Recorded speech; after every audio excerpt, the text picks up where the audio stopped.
Donc, on a un changement voilà, qui est très important dans le véhicule. Donc, c'est vrai qu'on a un véhicule, l'approche classique du transport, de la mobilité, voilà, qui fonctionnait depuis des dizaines et des dizaines d'années. Là, on a vraiment maintenant une approche qui est très différente. Voilà, l'organisation des mobilités est un enjeu vraiment sociétal. On voit bien toute une transformation écologique, une cohérence qui est en train de se mettre en place. L'arrivée du numérique est en train de transformer complètement le monde du véhicule. Voilà, donc ça le transforme dans ses usages, mais ça le transforme aussi également d'un point de vue technologique et les véhicules qui sont produits pour répondre à toute cette transition. Voilà, donc, je pense que vous avez tous entendu parler du véhicule électrique qui forcément tous les ans prend de plus en plus de place.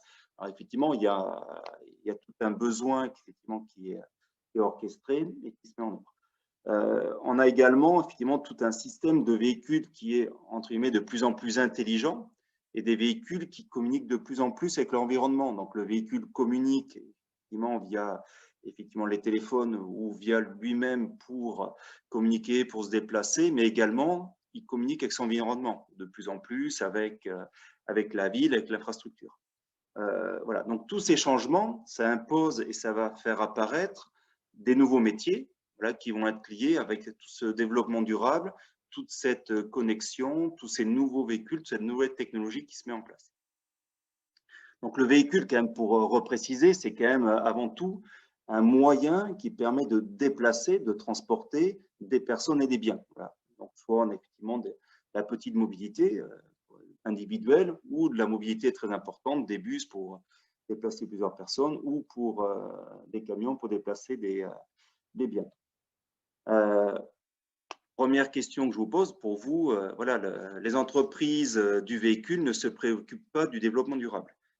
Donc, je vous laisse quelques secondes pour répondre. Si pour vous, effectivement, quand on vous parle de mobilité, de camions, de voitures, c'est déconnecté de tout ce qui est développement durable.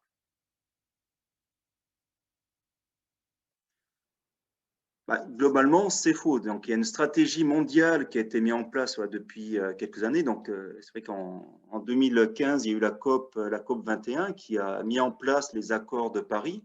Et donc, tous ces accords et toute la politique qui se met en œuvre derrière va amener l'ensemble du monde à ne plus émettre de CO2 à des horizons qui vont être relativement loin. C'est avec 2030, 2050, voilà. Mais tout ça, ça se met en place. Et on le voit bien, l'arrivée du véhicule électrique, entre autres, est impulsée par ces politiques. Donc, la politique met en œuvre des actions. Ces actions se traduisent, on va le voir par la suite, par des changements d'usage, des changements de type de véhicule, des changements de carburant. On le voit bien, on arrête de plus en plus l'essence, le diesel pour mettre de l'électricité, mais d'autres choses également. On peut avoir du GNV, on peut avoir également de l'hydrogène, on va revenir dessus. Les villes ben, s'emparent également de cette transformation. Voilà, si vous habitez sur Grenoble, si vous habitez sur Lyon, on voit bien, il y a des ZFE, des zones qui vont être progressivement interdites à l'ensemble de véhicules, les véhicules les plus polluants. Donc tout ça, ça va se faire graduellement. Mais on a malgré tout une évolution de la mobilité qui est impulsée par des politiques parce que les gens veulent vivre dans des villes de plus en plus propres, veulent vivre dans des univers qui ne sont pas pollués par des gaz ou par différentes substances. Donc, ce qui va être important, et c'est là où vous allez être acteur quand vous allez rentrer dans la vie active, c'est que voilà, la conception, déjà dans la conception du véhicule, il faut dès le début le réfléchir pour que ce soit un véhicule plus propre, déjà à sa conception, de façon à ce qu'il ait une vie plus propre, mais également qu'il ait une renaissance, c'est-à-dire quand il va arriver en fin de vie, qu'il va être recyclé, il puisse renaître dans des nouveaux produits en étant le moins consommateur d'énergie, de transformation possible. Donc, tout ce travail, toute cette décarbonisation, ben, forcément, elle est dès le début de la conception du véhicule mise en œuvre, voilà, de façon à avoir des véhicules et un impact voilà, environnemental le plus léger possible dans ces véhicules. Voilà. On ne pourra plus continuer à vivre, à consommer comme on l'a fait jusqu'à maintenant. Il faut que ce soit rationalisé, il faut que ce soit fait de façon de plus en plus intelligente. L'exemple que je donnais tout à l'heure, c'est avec l'hydrogène. Voilà, on en parle de plus en plus. Voilà, c'est une technologie, c'est un moyen voilà, actuellement qui est de plus en plus étudié. Voilà, les gouvernements, mettent des milliards d'euros sur la table, les entreprises mettent des milliards d'euros sur la table. On entendait encore ce matin Air Liquide qui va mettre 8 milliards d'euros sur la table pour développer cette énergie, mais la développer en étant une énergie verte, c'est-à-dire qui ne soit pas polluante. Effectivement, si on produit de l'hydrogène en consommant encore de l'énergie fossile, ben forcément, on ne répond pas aux besoins. Donc, c'est vraiment de produire des énergies qui soient vertes, c'est-à-dire qui ne consomment pas d'énergie carbone, qui ne polluent pas, mais qui également vont permettre aux véhicules de se déplacer de façon efficiente. Parce que voilà, il faut le diesel, l'essence sont des énergies qui sont très, très puissantes. C'est que ça permet vraiment de déplacer les véhicules. Les énergies qu'on trouve, il faut qu'elles aient cette même puissance pour déplacer le véhicule. Mais également la fin de vie. C'est vrai que c'est important. Je dirais, bon, c'est bien d'avoir une énergie qui soit moins polluante, mais il faut également que le véhicule qui va l'utiliser soit moins polluant. Il faut également que dans sa phase de recyclage en fin de vie, il soit moins polluant. Donc tout ce travail, c'est un travail de conception, d'étude qui fait qu'au final, l'impact d'un véhicule sera moins important que ce qu'on a actuellement entre un véhicule électrique et un véhicule thermique. Voilà, c'est la petite étude que vous avez à l'écran.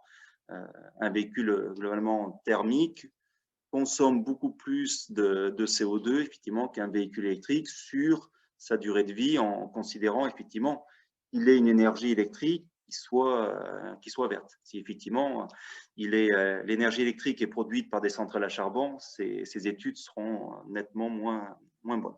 Donc ça dépend beaucoup aussi du pays dans lequel ces véhicules circulent. Une autre question, donc les hommes et les femmes qui sont en lien avec la mobilité des véhicules sont des experts des nouvelles technologies.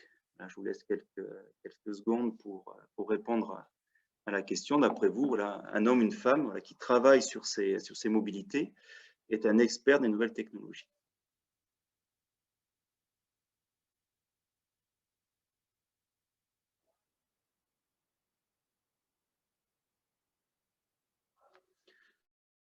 Donc, c'est vrai qu'on a depuis quelques années une évolution très, très importante. C'est vrai que je parlais tout à l'heure du numérique. Le numérique prend une part de plus importante dans la conception.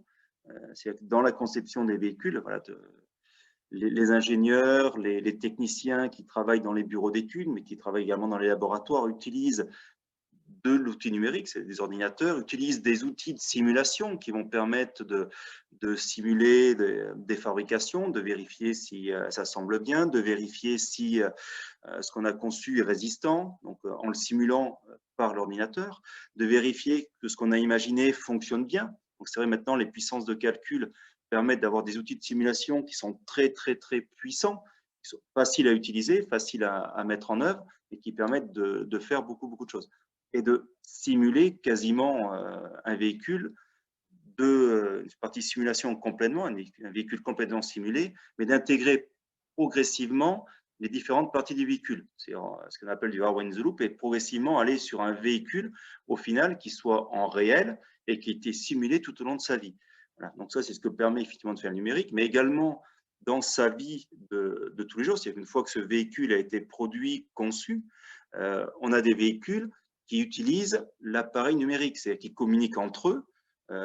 Quand vous êtes en voiture, enfin, si vous n'avez pas encore le permis, vos parents, vous êtes en âge, vous êtes en train de le passer pour certains, mais vos parents peuvent utiliser effectivement des applications qui sont sur le véhicule, qui permettent de se guider, qui permettent de s'orienter. Voilà, il y a tout un tas d'usages avec ces véhicules connectés, l'autopartage, la location de véhicules qui se met en place, tout ça parce que le numérique arrive et permet des applications, des usages du véhicule qui n'était pas possible il y a 4-5 ans. Voilà. Progressivement, on va aller de plus en plus vers un monde qui va être numérisé, avec des véhicules qui seront, entre guillemets, intelligents, qui vont communiquer entre eux. Voilà, le véhicule, pour l'instant, on a encore, pour la plupart, des serrures qui s'ouvrent quand on arrive avec une clé ou avec un bip. Voilà, ce type d'ouverture par téléphone voilà, se généralisera de plus en plus. Le véhicule vous reconnaît, il s'ouvre. Donc, ça, c'est de l'intelligence qui arrive dans les véhicules. Donc, il y a vraiment une grosse gestion, entre guillemets, de la data qui se met en place. Donc, voilà, les véhicules qui sont créés, là, c'est quelques exemples de véhicules, voilà, on est de plus en plus sur des véhicules intelligents, avec voilà, de plus en plus personnalisés, avec aussi des looks. Là. J'ai fait un petit peu exprès de prendre des véhicules voilà, qui sont un petit peu designés pour côté un petit peu fun. Voilà. Mais on est vraiment sur de la technologie qui rentre dans tous les niveaux. Et la technologie, qu'elle soit technique dans la fabrication, c'est vrai qu'on voit bien tout ce qui est impression 3D, toutes ces machines permettent de créer des pièces avec des formes qui étaient difficiles à créer du temps où on usinait traditionnellement. Là, maintenant que ces pièces sont conçues en impression 3D, avec du dépôt de fil ou avec de la fusion métal, quelle que soit la technologie, ça permet d'avoir des pièces très complexes et qu'on peut fabriquer à grande échelle.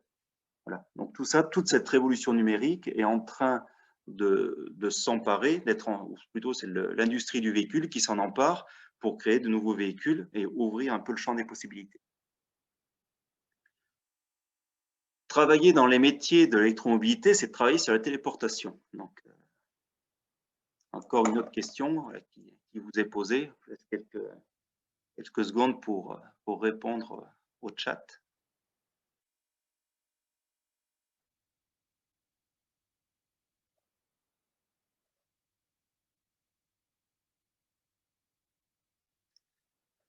Alors, possible, c'est vrai qu'on peut très bien imaginer que, voilà, vu les évolutions qu'on a, on voit bien, on a la téléportation, c'est encore très éloigné, même si on a fait une petite image qui en parle, mais on est voilà, sur des métiers qui sont de plus en plus numérisés, avec de l'interaction, on parle de la Marseille, tout ce qui est green, smart green, effectivement, où l'ensemble du réseau est piloté par une intelligence voilà, artificielle des serveurs qui permettent de gérer les infrastructures, les bâtiments, les, les maisons, voilà, les voitures, les bandes de recharge, les bureaux, les usines de production. Voilà. Donc, tout ça est en train vraiment de s'interconnecter. Donc, on est vraiment de plus en plus sur des nouvelles possibilités qui se créent tous les jours. Voilà. Donc, c'est vraiment important voilà, de bien retenir, c'est le champ des possibles est de plus en plus important. Le secteur de l'automobile était en crise et ne recrute pas. Je vous laisse quelques secondes pour répondre.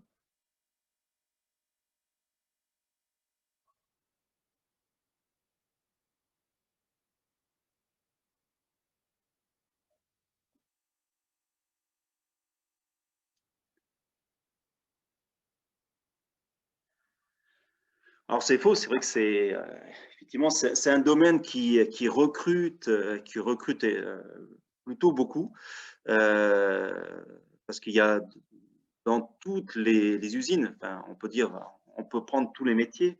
Si on prend les métiers déjà au niveau des garages, qui sont des petites entités, voilà, effectivement, il y a autour des métiers de la maintenance, de la réparation des carrosseries, de la vente. On est sur des métiers qui recrutent, voilà, avec une montée en compétences quand même des personnels qui est très importante.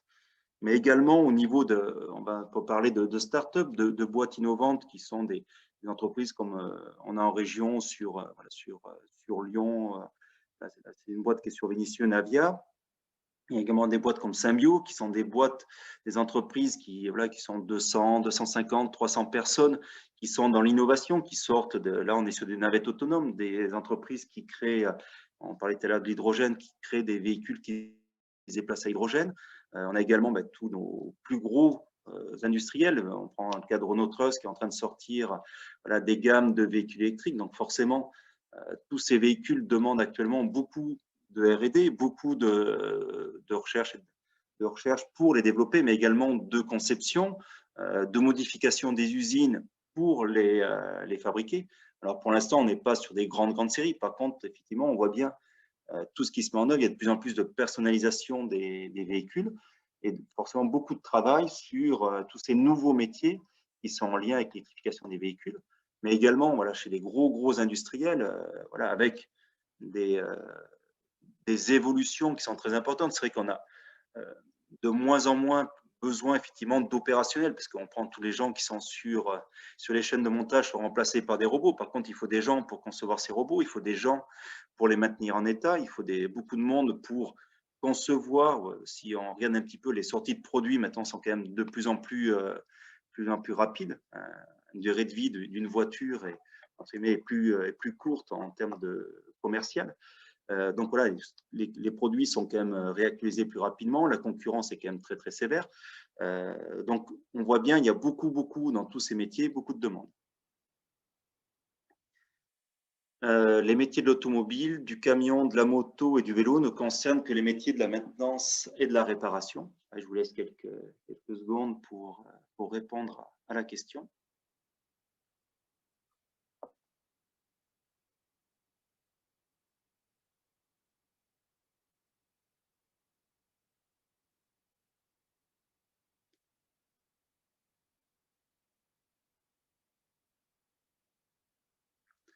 C'est vrai qu'on l'avait déjà un petit peu évoqué. Bien sûr que c'est faux. Il y a pas, voilà.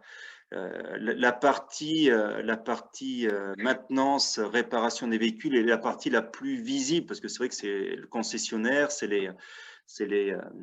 voilà, c'est la partie la plus visible parce qu'on voit tous des concessionnaires Renault, Peugeot, Citroën, Toyota, voilà, qui sont pas très loin de chez soi. Donc ça, c'est la partie la plus visible. Mais effectivement, on a besoin de monde, ce que j'ai dit tout à l'heure, beaucoup de monde dans tout ce qui est recherche, caractérisation, conception, mais ça démarre si on parlait tout à l'heure de l'hydrogène, de gens qui font de la chimie. Il y a besoin de gens qui, à ce niveau-là, il y a besoin de personnes sur effectivement, la conception, sur la partie design, il y a besoin de personnes sur la partie caractérisation des véhicules, c'est les images qu'on voit. Effectivement, à un moment, si on doit mettre un véhicule sur la route, d'abord, effectivement, on le simule, mais à la fin, il faut le tester sur des bancs d'essai, puis après, il va être testé dans la vraie vie, donc sur du roulage sur route. On a besoin de monde, effectivement, une fois que ce véhicule est conçu, de gens pour les vendre. Donc, c'est vrai que c'est très, très important. Les métiers de la vente liés aux véhicules sont des métiers qui sont de plus en plus techniques, où il y a une formation voilà, qui est de plus en plus importante. Parce qu'avant, il y avait le choix, on avait des véhicules diesel, des véhicules essence. Maintenant, il y a des véhicules diesel, essence, hybrides, électriques. Il commence à y avoir quelques véhicules hydrogène. Voilà, il y a des véhicules qui tournent aussi au gaz. Voilà, donc, tous ces véhicules, ça demande forcément beaucoup de formation pour pouvoir les vendre. Bien sûr, on a tous les métiers de la maintenance, donc la maintenance qu'on appelait la mécanique, mais également tout ce qui est réparation des carrosseries. Voilà. Et puis, ce qui apparaît de plus en plus, c'est qu'avant, on faisait le plein d'une voiture, donc c'était une station essence, on appuyait, l'essence rentrait dans le véhicule. Maintenant, c'est très différent, c'est que tous ces véhicules électriques et hybrides sont rechargés d'électricité. Donc, ça demande d'avoir des réseaux voilà, qui soient déposés avec une borne à l'arrivée qui va se brancher sur le véhicule. Et là, il y a vraiment, on n'est plus sur un produit qui coule dans le véhicule comme l'essence avant. Il y a vraiment un dialogue entre la borne, le réseau et le véhicule. Et le véhicule, dialogue se fait, le véhicule se charge. Voilà, c'est quand tout se passe bien. Mais ça, il y a tout un tas de métiers donc, autour de IRVE. Donc, cette mise en place de réseau avec du déploiement, de la mise en place de ce réseau, mais également tout ce qui est programmation et maintenance de ce réseau. Voilà, qui va être très, très important parce qu'il y a les particuliers qui s'équipent, mais également dans les villes, des bornes de recharge. Voilà. Donc, tous ces métiers, c'est des métiers qui apparaissent, qui font partie des métiers autour de la mobilité. Et c'est important qu'on y soit. Et, voilà, et qu'il y ait du monde qui le fasse. Sinon, si la borne ne fonctionne pas, le véhicule ne se rechargera pas. Et il y a également, ce que je disais un peu tout à l'heure, tous les métiers autour de la data, de la gestion des données, où là, effectivement, le véhicule voilà, étant vendu de plus en plus avec un usage, avec des services, c'est là où il y aura de plus en plus de plus-value. C'est qu'avant, on vendait une voiture, ça permettait d'aller du point A au point B. Maintenant, la personne, quand elle rentre dans sa voiture, elle a un ordinateur de bord avec elle peut se connecter. Elle peut connecter son téléphone également avec le véhicule. Et tous ces services voilà, sont importants et font partie de l'offre de vente du véhicule. Donc, il y a besoin de plus en plus de gens qui soient capables d'analyser ces datas et d'en faire des applications qui, derrière, sont commercialisables et vont intéresser les personnes, pas les usagers. Dernière question, donc les métiers de l'automobile ne sont pas faits pour les femmes. Donc, je vous laisse quelques secondes voilà, pour répondre à la question. Si vous pensez, est-ce que pour vous, c'est fait pour les hommes et pour les femmes?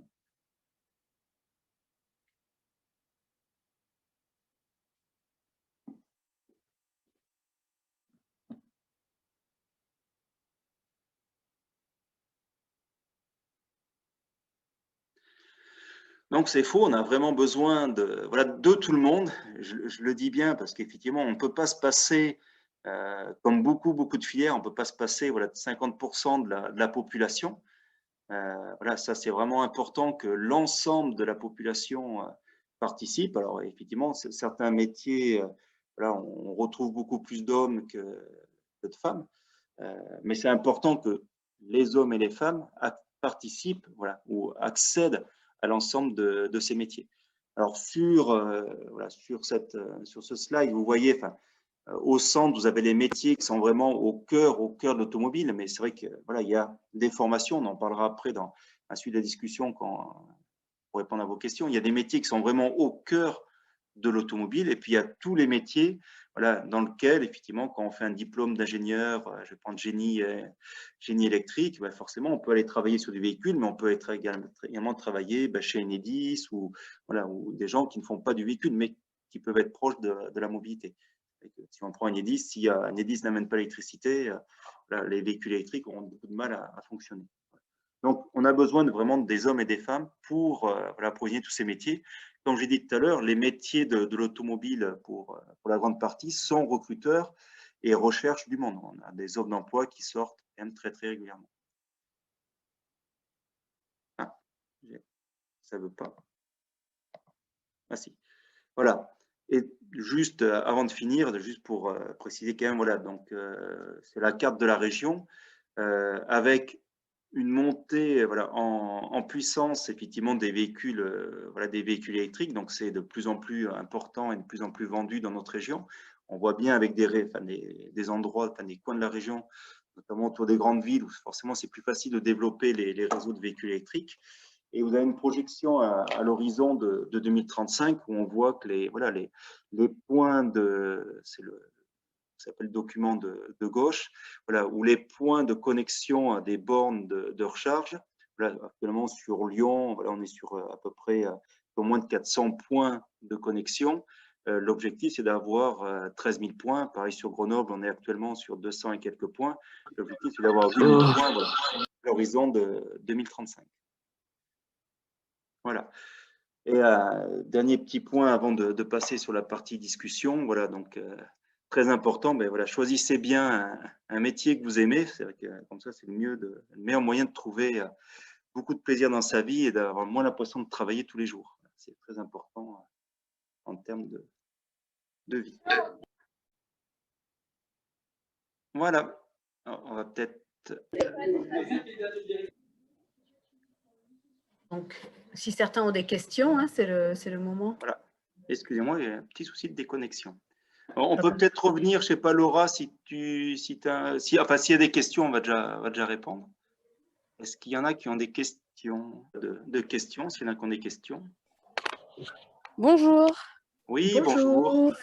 Bonjour, j'aimerais poser une question. Vous avez beaucoup parlé des véhicules électriques, mais c'est concernant les véhicules anciens, comment ça se passe?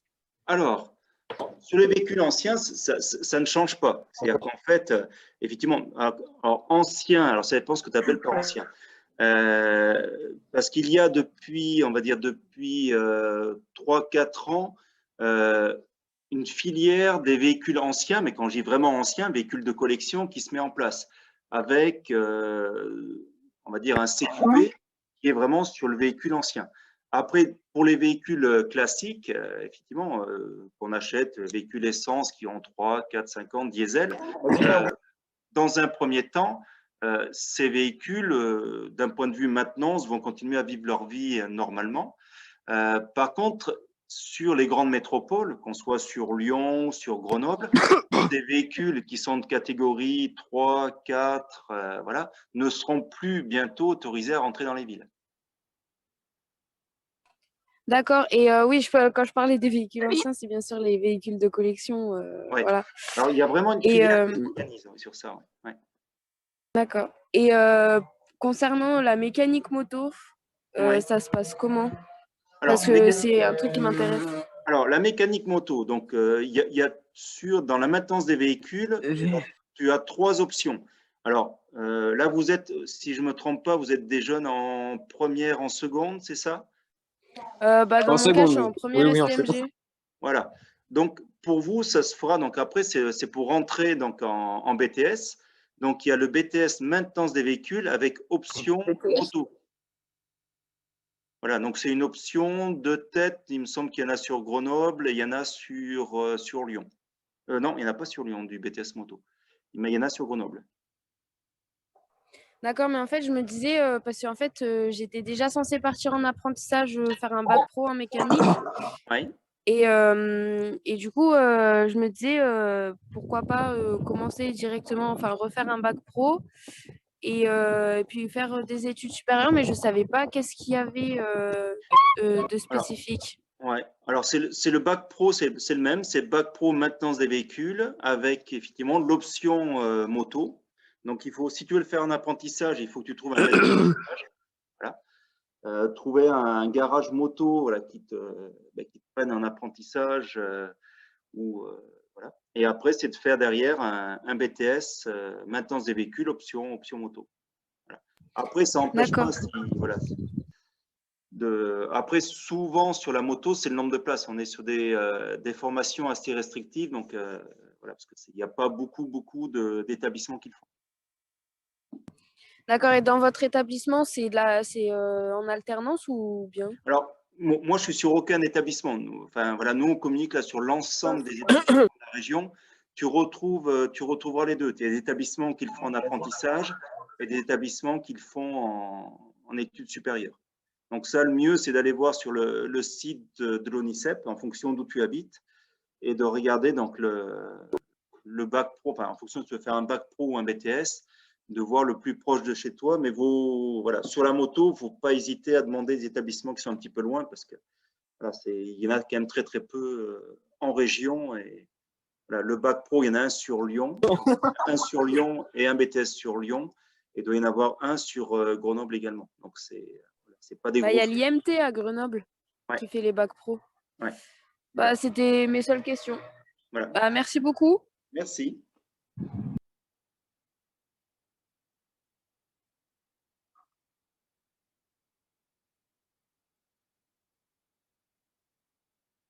Je ne sais pas s'il y a une autre question. Alors, quelqu'un pose la question de savoir si on pourra retrouver le diapo quelque part. Alors, oui, bon, on peut le diffuser, ça, il n'y a pas de souci. Est-ce que par l'intermédiaire de l'orientation du printemps, on peut le Oui, on pourra. diffuser si, Oui, oui. diffuser, Muriel? Oui, on pourra le mettre sur le site de l'académie, par exemple, hein, avec les ressources, différentes ressources que les personnes nous auront demandées. Après, pour certains qui avaient vraiment des questions spécifiques ou autres, ils nous laissaient leur mail avec leur demande et puis on pouvait y répondre individuellement parce que vous n'êtes pas trop nombreux. Donc, on peut aussi s'engager à ça. Bien faire Voilà, il faut en avoir un usage voilà, hein, de ça. Donc, peut-être c'est préférable de poser bien vos questions, puis de profiter d'avoir des personnes hein, qui peuvent vraiment répondre de façon individuelle hein, à vos questions, qui sont en rapport aussi avec le monde de l'entreprise, qui ont des… Alors, pour faire dans la création des véhicules, quelles études? Alors, à quel niveau pour la conception? Alors, la conception, ça démarre si je reviens sur… je vais repartager mon écran. Là, si je repartage mon écran vous voyez mon écran?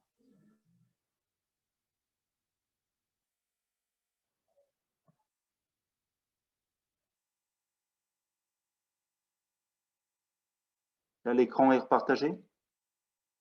Oui. Oui, c'est bon. Voilà. Bon. Donc, si on regarde la partie, la partie création des véhicules, on va être essentiellement sur des métiers donc, de bureau d'études, donc essentiellement sur des métiers d'ingénieur. On peut avoir quelques BTS qui sont les CPS, les BTS CPI, donc conception de produits industriels. Alors, sur la plupart des métiers d'ingénieur, alors en région, on va être clair, en région, il n'y a pas vraiment d'ingénieurs qui vont vous former ingénieur automobile pour pouvoir faire de la conception, de la création de véhicules.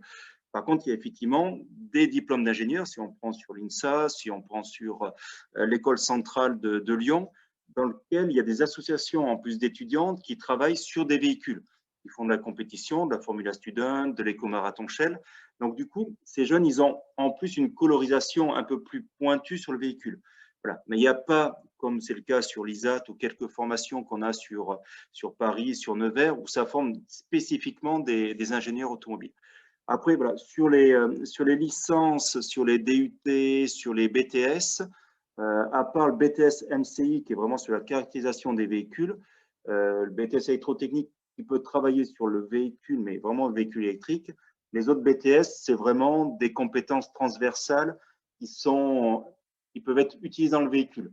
Voilà, mais ce n'est pas des experts du véhicule pour la partie conception.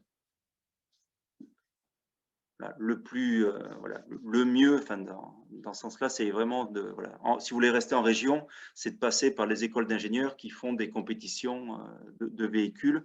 Vous avez un diplôme d'ingénieur relativement généraliste et avec effectivement des spécifications et le fait de faire également vos stages. Dans le diplôme d'ingénieur, il y a des stages en entreprise, c'est de faire les stages dans des entreprises en lien avec la conception de véhicules. C'est la meilleure méthode.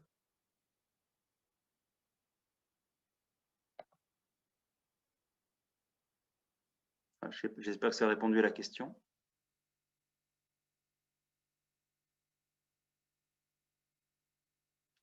Après, en fonction du niveau, vous pouvez passer par un BTS, puis après une licence. C'est le cas de jeunes qui font, ils passent par un BTS, une licence, et après intégrer une école d'ingénieur, s'ils souhaitent à la fin de la licence. Et pour ceux qui ont les meilleures notes, vous pouvez entrer directement en école d'ingénieur.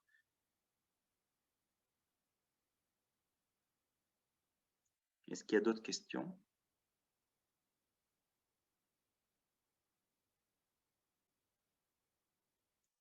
Alors, j'ai vu, il y a une question, mais… Oui, sur le CAP, il est marqué CAP MV pour peintre en carrosserie. Est-ce que ça ne concerne que la peinture ou non? Le CAP, alors il y a le CAP maintenance des véhicules, mais il y a également le CAP peintre en carrosserie. Voilà. Et il y a également le CAP réparation des carrosseries. Donc, c'est trois métiers très différents. Après, voilà, pour répondre le CAP peintre en carrosserie ne fait que de la peinture. Le cursus idéal dans ce métier-là, c'est vraiment de faire un CAP réparation des carrosseries, de faire un CAP peintre en carrosserie, voire mieux derrière, de faire encore un CQP. C'est de faire le parcours en 4-5 ans, ou après, pour ceux qui sont le plus motivés, c'est de faire le bac pro réparation des carrosseries donc en 3 ans, de faire une année de CAP peinture, c'est de refaire un CAP connexe, et de finir par un CQP en carrosserie. C'est un diplôme, c'est sûrement le métier qui demande le plus d'aptitude manuelle et le plus de personnalisation. C'est entre un carrossier, quand il fait une carrosserie, déjà, c'est lui qui l'a fait, qui la modèle à sa façon, et ensuite, c'est lui qui l'a peint. Donc, c'est vraiment là où la touche personnelle est la plus importante. C'est un petit peu comme un boulanger. C'est lui qui fait son pain, celui qui fait son pain, on ressent vraiment sa patte dans le pain. Là, sur la carrosserie, la maintenance la réparation des carrosseries et la peinture, c'est vraiment là où on peut amener vraiment sa patte personnelle, où il y a vraiment un aspect presque artistique qui apparaît. C'est vraiment dans les métiers de l'automobile, c'est sûrement le plus manuel. Je ne sais pas si ça a répondu à la question. Alors après, il faut que je regarde, voilà, effectivement, je mettrai là, s'il y a une petite erreur, je corrigerai si j'ai mis le CAP peintre en carrosserie au niveau de la MV. Mais effectivement, c'est peintre en carrosserie.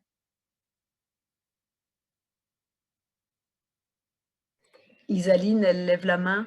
Alors, je le vois pas. Oui, par rapport à la carrosserie, je me posais une question parce que pour la carrosserie, par exemple, japonaise, ou là, des fois, il y a des carrosseries spécifiques, avec des dessins et tout, et c'est les mêmes études ou il faut faire d'autres trucs à côté?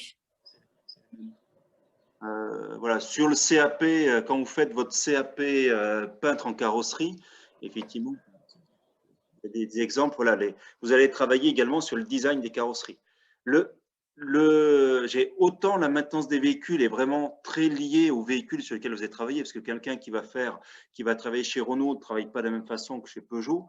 Autour de la peinture, voilà, on est plus sur un métier artistique qui demande des compétences manuelles techniques, mais globalement, qu'on travaille sur une Peugeot, sur une Toyota, sur une Renault, ça a peu d'incidence.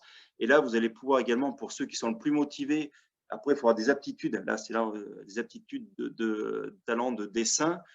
Voilà, si vous voulez faire effectivement du design, c'est la même étude, c'est le CAP peinture en carrosserie. Ouais. D'accord, merci.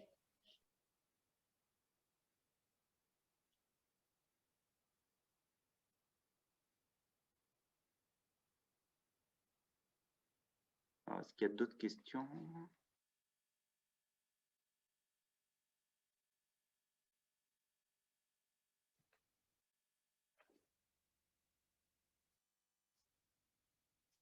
Non, pas d'autres questions? Non, j'ai l'impression que ça s'arrête. Bon, j'ai enregistré le chat, on verra. S'il reste des questions en suspens, on pourra. Si les jeunes nous ont communiqué leur mail, on pourra leur répondre. Laura, si tu voulais ajouter quelque chose ou... Non, Bon, on va être arrivé aux 44 minutes presque. Oui, c'est parfait. S'il n'y a pas d'autres questions, mais merci beaucoup à tous pour votre attention. Puis, j'espère qu'on retrouvera plusieurs d'entre vous dans les métiers, voilà, de la mobilité dans les prochaines années. En tout cas, ce qui est sûr, c'est que les industriels ont besoin de talents voilà, pour alimenter et puis sortir les nouveaux véhicules de demain.